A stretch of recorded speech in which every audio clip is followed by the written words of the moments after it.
Tayo ay muling maglalakbay sa isang kasong inilamang yumanig sa Pilipinas kundi umalinggaw sa buong mundo.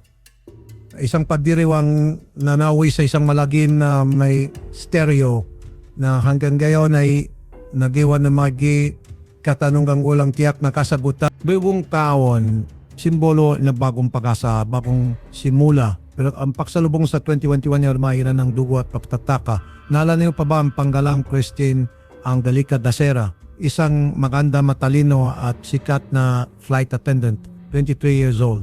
Puno ng pangarap. Pero isang umaga, matapos ang isang New Year's Eve party kasama ang mga kaibigan, natakpan siyang walang buhay sa loob ng bathtub ng isang mamahaling hotel sa Makati. Mas nakakagimbal. Labing isa, 11 silang kalalakihan na kasama niya sa gabing iyon. Agad na umuko ng mga salita, foul play, rapistly. Ang makasama niya ay tinuring ng mga sospek, isang krimen na tila malinaw na ang salarin. Pero, paano kung ang maunang impormasyon ay hindi pala ang buong katotohanan? Paano kung ang kwento ay mas komplikado pa kaysa sa inakala natin?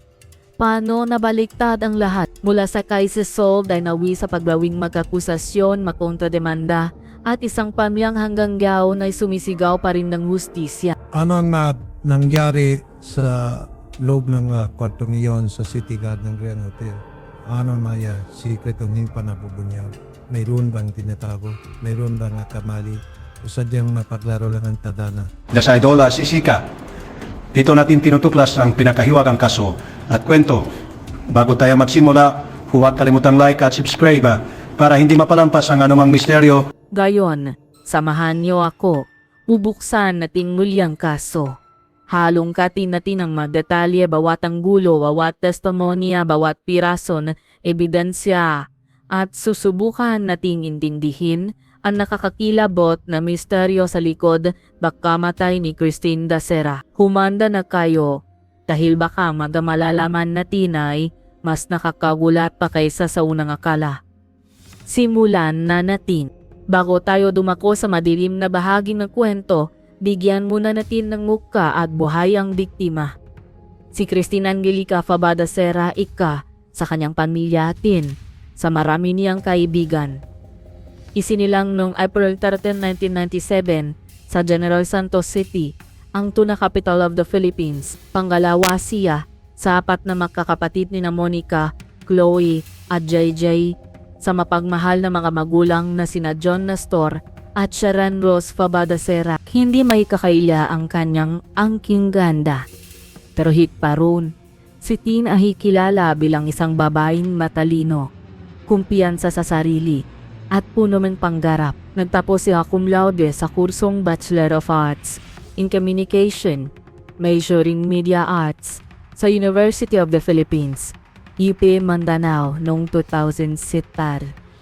Isang patunay na hindi lang siya panlabas na anyo. Habang naral, sinubukan niya ang mundo ng pageantry. Sumali siya sa Miss Circa Davao 2007 kung saan naging first runner-up. Siya at naging finalist din sa Motian Davao noong 2000. Kitang-kita ang kanyang potensyal at determinasyon. Ngunit ang talagang pangarap niya, ang makalipad ang maging isang flight attendant. At noong 2019 natupad dito. Naging bahagi siyang prestihiyosong Philippine Airlines, specifically sa Pala Express, isang malaking tagumpay. Dahil dito, lumipat siya mula sa patungong Maynila. Sa kanyang social media, makikita mo ang kanyang passion at saya sa trabaho, magalitrato sa iba't ibang lugar, ang kanyang uniforme na proud niyang suot. Minahal siyang kanyang makakatrabaho dahil sa kanyang professionalism, elegance, at pagiging palakaibigan. Higit sa lahat, mahal na mahal siyang kanyang pamilya na nanggagarap na balang araw ay malilibot sila ni Tin sa buong mundo. Isang buhay na nagsisimula palang lumipad, ngunit biglang mapuputol. December 31, bisperas ng bagong taon. Isang gabi na datasan ay punong saya at pakasa. Tumawag si Christine sa kanyang ina, si Mami Sharon, bandang 11:13 gabi. Nagpaalam siya na magse-celebrate siya kasama ang ilang kaibigan sa City Garden Grand Hotel sa Makati. Marami ang nakapansin na karamihan sa magkaibigan ni Christine ay makalalaki. Mas komportable daw kasi siyang kasama sila. Ang maunang nagplano at nagbook ng kwarto ay sina Romel Galido, Ray Inglis, Louie de Lima, John Paul, JP de la Serna at Clark Jezreel Rapinan. Si JP ang unang dumating, check-in ng 11 AM sa room 200. Sumunod si Christine at habang tumatakbo ang oras, dumating na rin ang iba pa. Pero hindi lahat nga runay personal niyang kakilala. May miga friends sa friends. Isa na rito si Gregorio Anrolo Rafael de Guman, na inimbitahan ni Romel. Si Romel din ang nagimbita pa kina Valentine Rosales, Mark Anthony Rosales, Jamil Cunanan, at Eduard Madrid. Itong grupo ng miga acquaintances ay nag-check-in sa room 227, katabing kwarto lang. May ulat pa na patiro si John Paul Halili, isang hotel manager, ay sumali rin sa kasiyahang kalaunan. 11 silang lahat na lalaki, isang babae. Ayon sa mga report, bago sila tumuloy sa hotel, nanggaling paro sila sa poblasyon, isang kilalang nightlife spot sa Makati. Pagdating sa hotel, bandang 12:30 AM, January 1 na. May tama na raw sila na lock. Dito na nag-video call si Christine sa pamilya niya para bumati ng Happy New Year. Masaya siya sa video hyper. Pinakilala pa ang ilang kaibigan. Isang manit na sandali na hindi nila alam ay magiging huling pagkakataon na pala nilang maririnig ang boses niya. Ang party ay nagpatuloy. Inuman, musika, tawanan, palipat-lipat sa dalawang kwarto. Ang CCTV footage ay nagpapakita ng mag-aaksanang ito mukhang normal na selebrasyon.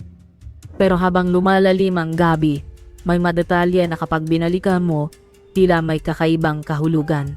Tingnan natin ang timeline based sa CCTV. 10:31 PM Ditsit 31. Christine at mga kaibigan palipat-lipat ng kwarto 11:57 PM. Tumawag sa pamilya. Around 2:50 AM, Jan 1. Siya at si Valentine. Lumabas 10:42 AM. Bumalik sila. May eksenang tinangka ni Christine na halikan si Valentine sa may pintuan.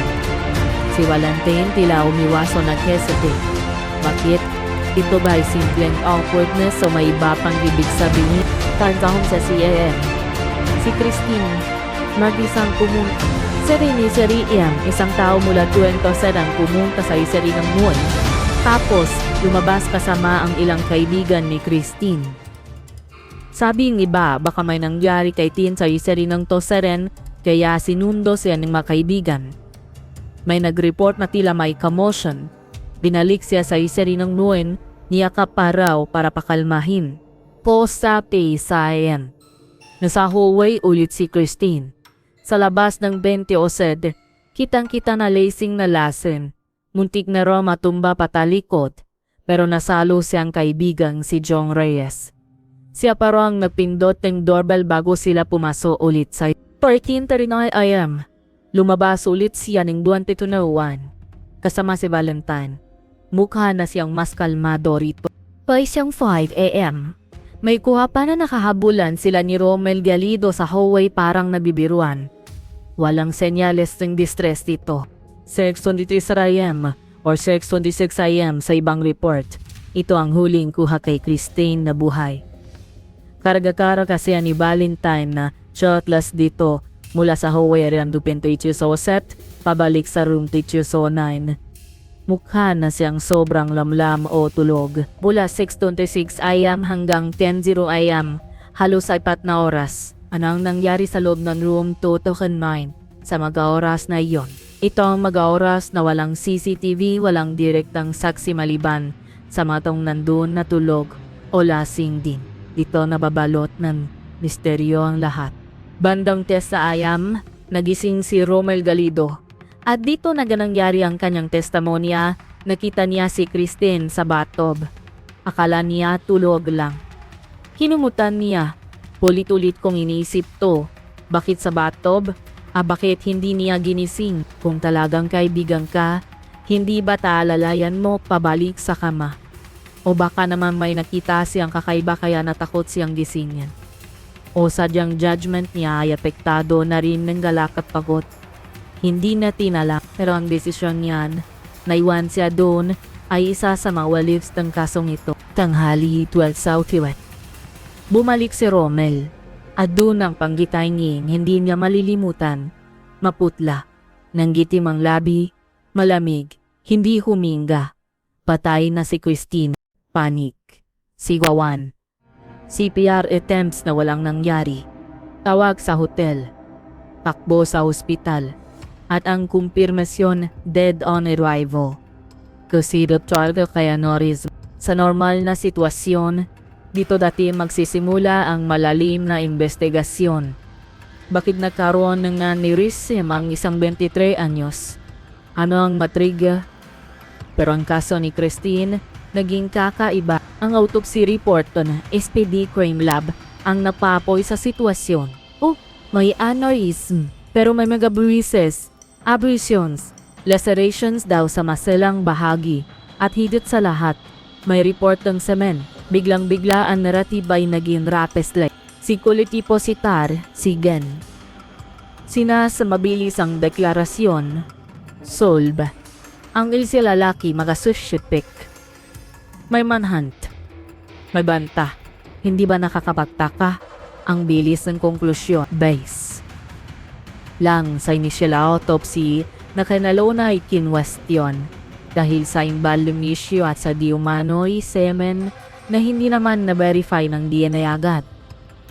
Para bang may gustong tapusin agad ang kaso o baka naman dahil sa pressure ng publiko at sa bigat ng sitwasyon, flight attendant, New Year's death.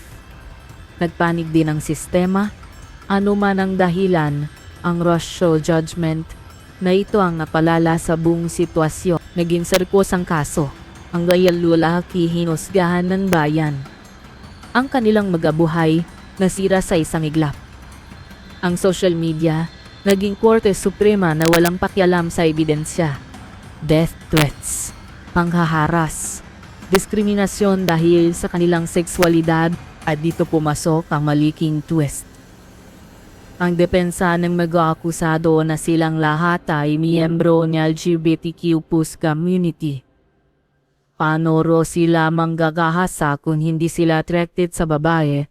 At bakit nila gawan ng masama ang kaibigan nilang si Christine na alamat tanggap ang kanilang pakatao? Ito kasama ang madalumalabas na butas sa initial investigation, imbalungeng walang DNA match.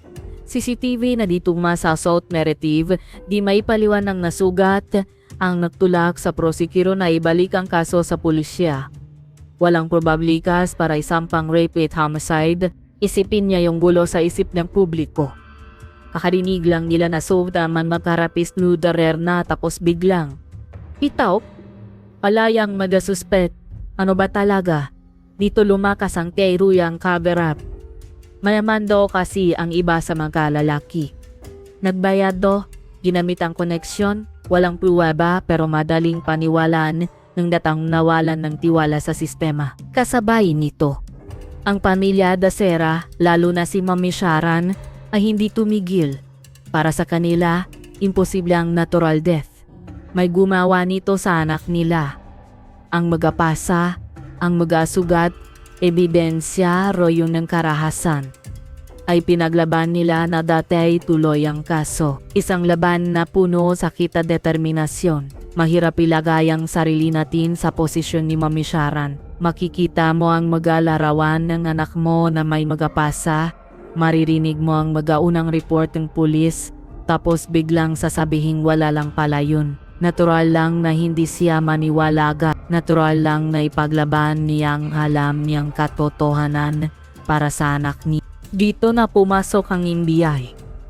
Sa kanila umasa ang marami para sa isang mas patas at masusing investigasyon.